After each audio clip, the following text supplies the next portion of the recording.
before you know it, before you knew it, the president had called you. Yes. And you spoke to the president. Yes. Personally. Yes. I can't say. You can't say what he told you. No. But he called you. Yes. Namuliongea for what? 5 minutes? 10 minutes? Say about 5 minutes. 5 minutes. Yeah. All right. On the line right now, joining us is. Hello and welcome to my channel. So that was MORARA KEBASO, who appeared on Citizen TV yesterday, claiming that he received a call from Ruto. So, if you're not aware, this guy has been going around unearthing fake projects that Ruto has been launching for the past 2 years, or is it more than 2 years? But then the State House spokesperson Hussein called into the show to refute what MORARA was claiming. And spokesperson Hussein Mohammed. Hussein, if you can hear me, good evening. Evening, Jeff. Yeah, good to hear from you. I have MORARA KEBASO here, and I'm sure you've been listening to this story here that the president called him at one point to talk to him or convince him to stop doing what he's doing. What are your thoughts? Jeff, it's just unbelievable. I mean, I wasn't following, but I was told about it. I'm just shocked at what the gentleman MORARA is saying. I wonder why he would lie on national TV that the president called him. I mean, it's ridiculous that I have to respond to this, but let me do it because you, Jeff, you're my friend. We work together, but you let it happen on TV as well, on national TV. So, for the record, such a call never happened. It's a figment of his imagination. But what is more shocking, Jeff. I wouldn't be speaking with so much conviction, given that he doesn't spend 24/7 with Ruto. Is that you can allow anyone to come on TV and tell you such a thing without demanding any proof or substantiation, and you just buy it, hook, line, and sinker. I mean, all you should have done, at the very least, is say that that is, or those are his words, and it's an alleged claim from him, not just to accept and say that, okay, the president called him. Anybody can say that. Many people say that. What MORARA and many Kenyans are doing is good, by the way. MORARA, what you are doing is very good. It's part of accountability, and the president welcomes this. That is what democracy is all about. Okay, but let me just say that even as we talk about democracy and we hold the government accountable, it is important that we do it truthfully. Right. I said this before, Jeff. I responded to MORARA before, and it's actually just reiterating what is in the Kenya Kwanza Manifesto, that the president promised to complete stalled projects, including roads. That is what he's doing. All these examples that are being floated of these projects, the roads and projects that are being launched, and most of them you'll see were launched or whose construction was supposed to begin or began way before President Ruto assumed office. But some of them were actually launched by Ruto when he was still a vice president. The mess was back then. The question is, why did all this mess happen back then? Okay, but as a responsible president, President Ruto is doing what ought to have been done, and he's doing it now because he promised and he will do it. All right. And again, I reiterate that he welcomes all those holding the government accountable to do so vigorously, but also truthfully. All right, stand by, Hussein. Let's just get a response from MORARA himself because, it's a he said sort of situation. MORARA, Hussein Mohammed says, you're a liar. Stand by. It's not a he said, she said thing. Stand by, Hussein. It's a citizen, Jeff. Right. It's a citizen claiming to have been called by the president. Let him substantiate it. You just don't accept it and then you say it's a he said, she said thing. That's right. That's why we're giving him the floor, Hussein. Stand by. He's speaking with a lot of conviction. What if MORARA decides to play the recorded messages? Well, when it comes to truth, so far, my record speaks for myself. Everything that I've told Kenyans has turned out to be truthful, and even him, Hussein Mohammed, has not been able to controvert any of the projects that I've visited in the 1920s. Yeah, but regarding the call from the president, regarding the call from the president, I wonder why Hussein purports to know who the president calls and who he doesn't call. Yeah. I have the number of the president here. I'd like her to call the president and ask him, because Hussein wouldn't know. Hold on, Hussein. This is ridiculous. No, I'm not going to engage in this. This is ridiculous. It's very simple. This is the number of the president. He's saying your story. I'm telling you nothing. No such thing happened. Let him substantiate it. Let's not do a back and forth here. It's not worth it. I've said MORARA and team and any other Kenyan can hold the government accountable, but do it truthfully. I'm not going to engage in a back and forth about whether the president called him. I'm telling you, the president did not call him. I work for the president. It's very simple. Let MORARA substantiate. There are many ways to do that. All right, MORARA, substantiate. Okay. I don't think it is necessary anymore. I've told you, he is the number of the president, isn't it? It's here. His Excellency Dr. William Samoei Ruto. And I don't know why Hussein purports to know who the president calls and who he doesn't. I did not say I spoke with Hussein Mohammed. I said I spoke with the president. But that set aside, all right? Whether we spoke with the president or didn't speak with him, the focus right now is why does the president lie that he has launched this project is going to happen, and it never happens. Between me and the president, who is a liar? Because the president is the same person that promised the people of Mbeere North that they're going to have a KMTC, which they do not have to date. The president is the same one who said he will cut his advisors by 50%, but never did so. The president is the same person that said there will be no Harambes in church, and he lied. The next weekend, he was at a Harambee in church. He is the same person that said he has set aside 18.7 billion for JSS teachers to be hired permanently. It now turns out it was a lie. So now, between myself and them, who would be lying? Yeah, Hussein, talk to me. Yes, I will not continue this conversation. I respect you and I respect MORARA. It's very simple. A lot of Kenyans have the president's number, by the way. Let MORARA substantiate that the president called him. Let's not look at other sideshows, because he's lying. And The biggest issue here is the fact that there's a lot of stalled projects, yet contractors have been paid millions and millions. In fact, there's another project where contractors have actually been paid billions. running away from the question. Can he substantiate? It's that simple. Tell me, Hussein, when you say he's lying, did you speak to the president and the president said he never spoke to MORARA?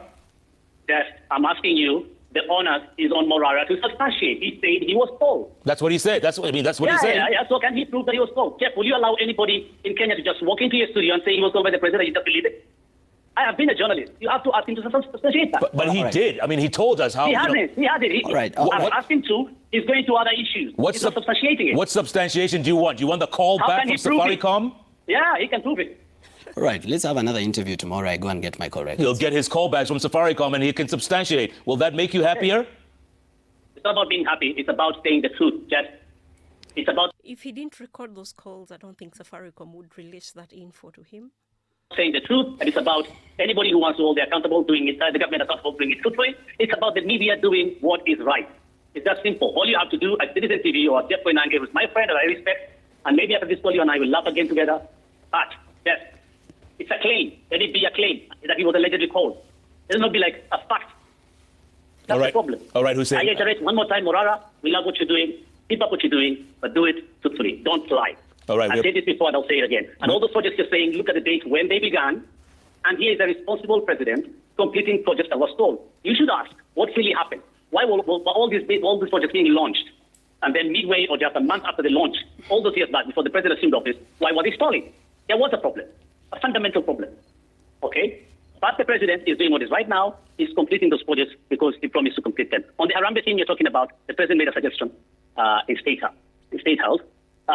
He went, yes, to a church, and no Harambee was done, MORARA. The people talked about the church, and the president proposed that he can help finish build a church. That is not, I mean, you can donate your money. That is not Harambee. You know what Harambee is? It's actually the public coming together and raising money together and announcing, I'm giving this amount, I'm giving this amount, I'm giving this amount. So let's do this thing truthfully. But MORARA, we have nothing against you. We love what you're doing, and many Kenyans, but do it truthfully. Thank you, Jeff, and thank you, MORARA. And thank you, Hussein. Maybe you should be doing a lot more speaking for the government, Hussein. We hardly ever hear from you. I think he's actually adding more fuel to the fire. But, you know, it's good that you do speak out. We appreciate that. Hussein Mohammed, the State House spokesperson there. He's just doing his job. He's doing his job, and, you know. I'm so sad that they have an honest man lying for them. You think he's lying? He is. This is the number of the president. We can send And you said he called we can send him 10 bob on M-Pesa and see whether the name is William Ruto. I mean, here it is. Okay, I don't think it's appropriate for me to start saying the number of the president on live television. But let me just show you. Yeah. Let's send him No, 10 don't bob. send him. Let's send the president 10 bob. Remember during the Gen Z protest? Okay, so that was last evening. So this morning, he stopped at Radio 47 to do another interview. And you'll notice on this particular interview, he was wearing the same clothes he was wearing last evening. But he had an explanation for that when he was asked about the same.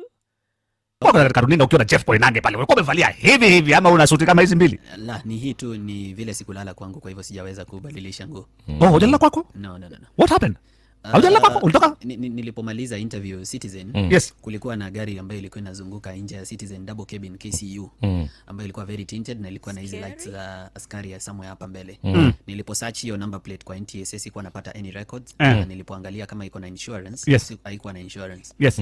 Kwa hivyo nikahofia kwamba labda maisha yangu yako hatarini. Ilibidi nimruhusu dereva wangu aende. Yes. Alafu nitafute njia nyingine ya kuondoka Citizen na kwenda kwa rafiki kulala. Ukakwepa. Lakini MORARA KEBASO. That's scary. Morara Kebaso, lakini wewe una mambo wewe. So ukachomoka, ukawakwepa. Ukakwepa mtego. Ukakwepa mtego kwa miguu. Hapana. Utoka aje pale? Kwa njia tatu, gari, pikipiki, Okay. taxi. Ukitoka pale Citizen ndani, Naam. ulitoka kwa gari. Sasa nikikueleza sasa sitaweza kutumia hiyo njia tena. Lakini ulitoka kwa gari, pikipiki na taxi. Gari, pikipiki na taxi. Lazima ukitueleza au utaweza kutumia tena hizo njia. Naam. Na ukafika home. Na nikafika kwa rafiki yangu, nililala vizuri. Kwa rafiki yako. Nikaoga, nimekunywa chai. Yes. Niko salama salmini. Wow. Yes.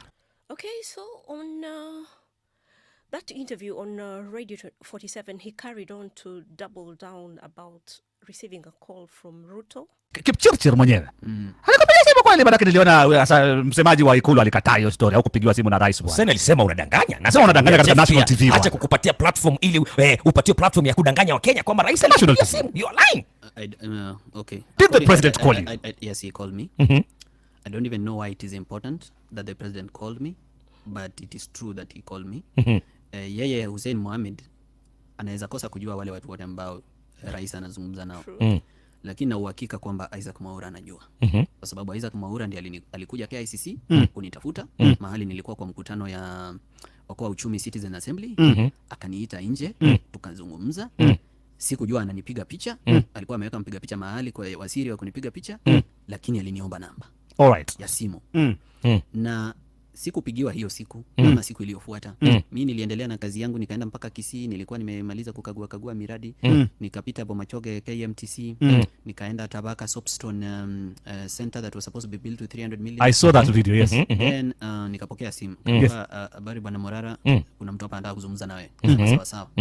Habari bwana Morara, mzuri. So akaniuliza mahali nimesoma. Yule rais sasa. Na sasa unamkota rais. Yes, akaniuliza my experience chenye nimefanya kwa maisha. Yes.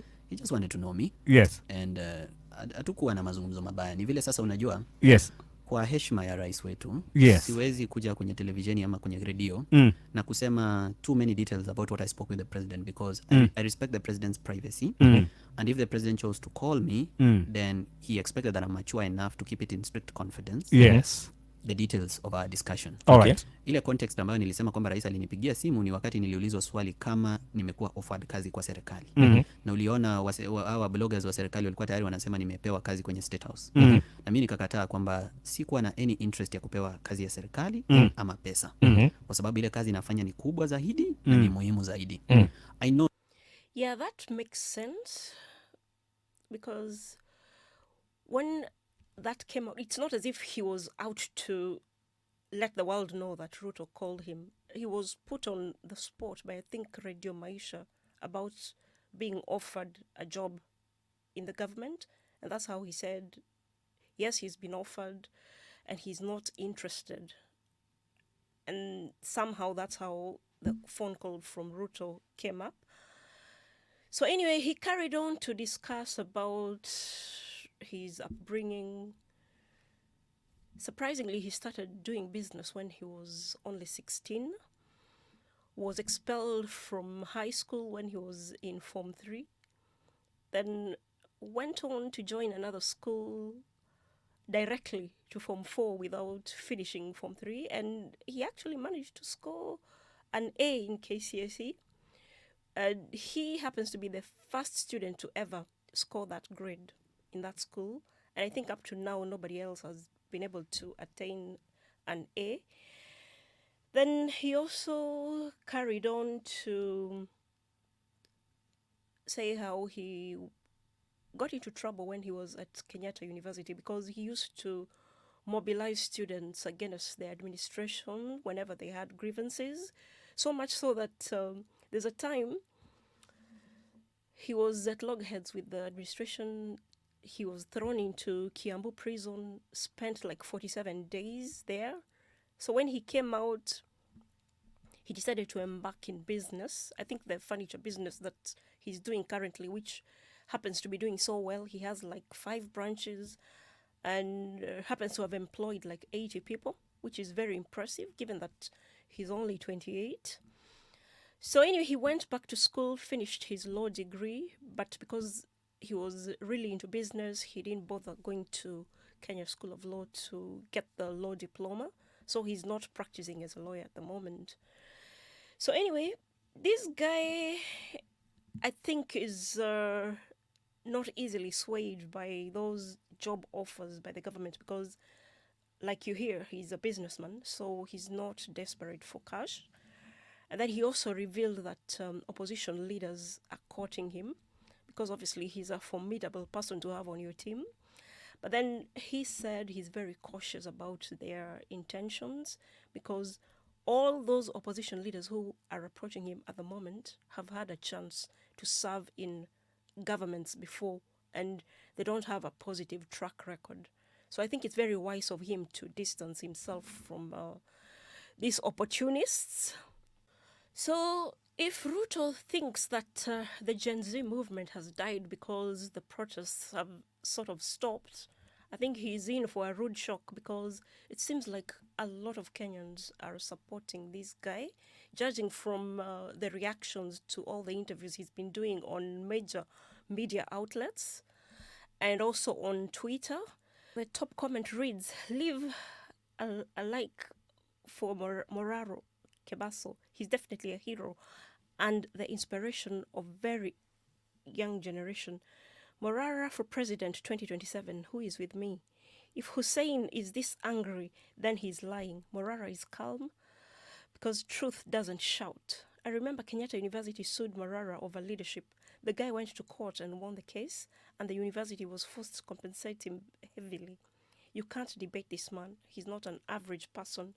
Personally, I'm going to support MORARA fully. I'm pleased that MORARA is a born-again Christian. Nothing will touch him in Jesus' mighty name. And I also say amen to that. The confidence, boldness, and courage in KEBASO MORARA is second to none. He's good. This guy is only 28 years, but too well-spoken and composed for his age. When I told my mom not to vote for Ruto, she chased me away. Nowadays, if I mention his name, you guess her reaction with laughing emojis. How many are we in this scenario? My fellow Kenyans, let's put tribalism aside and let us make history by electing such kind of a person in our country. These are the kind of people we need to lead this nation. Let us make history, Kenyans. MORARA is right. Even Hussein Mohammed cannot afford to defend the government. But he was trying to do that. Hussein Mohammed, you have to talk positive about your boss or else you'll be fired tonight. Don't be bitter. MORARA, I salute you, brother. Let's all Kenyans of goodwill join hands by supporting MORARA's initiative in exposing all corrupt deals within our reach. Let's take photos and videos, then post them in all social media platforms. Team MORARA from 001, thumbs up from Coastal People. MORARA is a leader. You need to listen to him. He oozes wisdom every time he talks. I can listen to his conversations to the very end. These are the leaders we want. MORARA KEBASO is one of a kind, bold, brave, courageous, truthful man.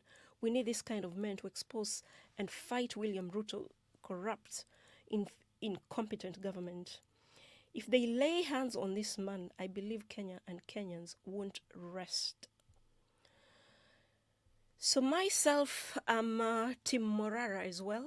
I support the guy, but he needs prayers. He needs to be covered because I believe he is a target. And just like he said, it seems like he's under surveillance, but he's very wise to move cautiously. So much to the extent that he even leaves his phone when he intends to make those trips to those fake projects. So for those people who are in the dark about what's been going on, this guy has been exposing the fake projects that Ruto has been launching. Is it for the last 2 years or 3 years? He's been doing that on his TikTok platform. So if you don't know how to get the info, let me just show you what he's been posting. There you go. So this morning, he had 280,000 followers. You can see now, after just 3 hours, he's gained over 4,000 followers. So it means his message is really spreading. So that's him today. Still wearing that suit. And he was there. So there he's recording himself setting up Starlink internet for preparation of the next episode of Vampire Diaries. So why he dubbed them Vampire Diaries, it's because those field projects are depicting a vampire sucking Kenyans' blood. So we can see an example of This is Kilungu KMTC. I told you that we have a shortage of nurses worldwide and that there is a huge demand of nurses. Sasa hii ni Kilungu KMTC. It was projected to cost 25 million bob tangu mwaka wa 2020. Sasa KMTC yetu tayari imekwisha isha, iko tayari. Wanafunzi hapa tumegraduate nurses ambao wanaendelea kutibu na kusaidia madaktari kutibu wagonjwa. You can see our KMTC ndio hii. KMTC Kilungu, Makueni County. Wakamba mwizio mwadindata ndutinda nangai ndutethia na maisha ordinale nguma ikausumbike nyutumotu. So you can see there's a lot of wastage and theft going on. All these projects were actually accounted for properly. I don't think there would be any need to increase tax like the government was planning to do with the Finance Act 2024, which was rejected. So it's safe to say the Gen Z movement has not stopped. It's just taken another form. So these politicians need to either shape up or expect an explosion from the population, because it's not only Gen Zs that are fed up with how things are being mismanaged. So link all the lengthy interviews MORARA has done on various platforms if you want to know more about him. Like and share this video. Share your comments in the section below. If you're not subscribed to my channel, please consider doing so. Thanks for stopping by, and I'll see you on the next one. Bye for now.